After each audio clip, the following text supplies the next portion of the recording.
Dobrý den, já jsem Hofi z Hofi Games a vítám vás při mém večerním videjku. Teď už je večer a u vás je večer i den někdy. Nevím, v kolik hodin to vidíte. Ale to je jedno, teďka k věci.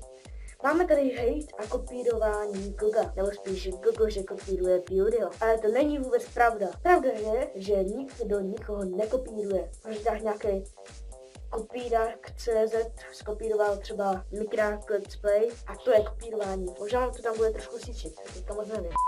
Ale jdeme vážně teďka věci. Nějací hejtermeni třeba hejtují Goga. Jednoho vidíte zrovna tady.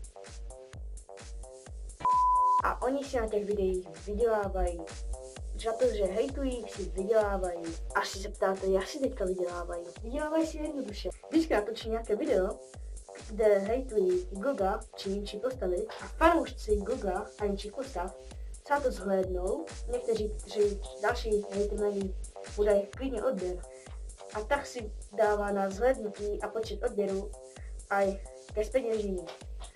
A tím si vydělává peníze k dalším hejtům. Takže jedna rada, jak se zastat svého let's playe, který je hejtován, vůbec nereagovat na hejtermena, který napíše hele Gogo, si nelos. Vůbec se k tomu nevyjádřujte, když tak to označte za spam, ale hlavně si nekoukejte na jeho další videa. To jim dáte ještě více peněz a to byste asi nechtěli, že ne? Dávat takovým svíníze. A teďka ke kopírování. Vy si myslíte, že Gogo kopíruje Pewdieho. A tak to vůbec není. A víte proč? Protože když si Gogo někdy otevře počtu a natočí to, i napíšel Gogo, zase opakuješ po PewDiePieovi, že... Protože Pewdie si otevírá poštu každý pátek a Gogo si neotevřel jen jednou ve svém životě třeba a natočil to. Ale on píšete, že to kopíruje, je to kopírák velký, že? A tak to vůbec není. Vy ten život vůbec nechápete. Ti, kteří mu napsali, že kopíruje, nekopíruje. Já vám to hnedka říkám, on nekopíruje, takže mu nepíše, že kopíruje.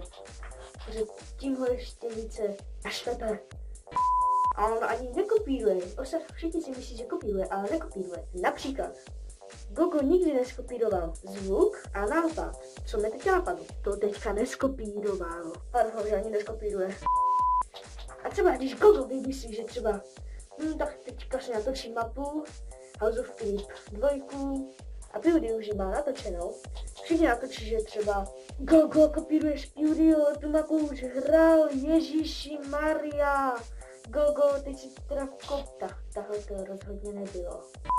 On měl nápad, že to natočí. A Pewdie, on měl taky. Ale Gogo o tom nevěděl, takže pokud o něčem neví, tak to nemůže prostě kopírovat. Pochopte to, život je krásný. Někdy ne. Ale už říkám blbosti, takže toho nechám. Doufám, že se vám toto videjko líbilo.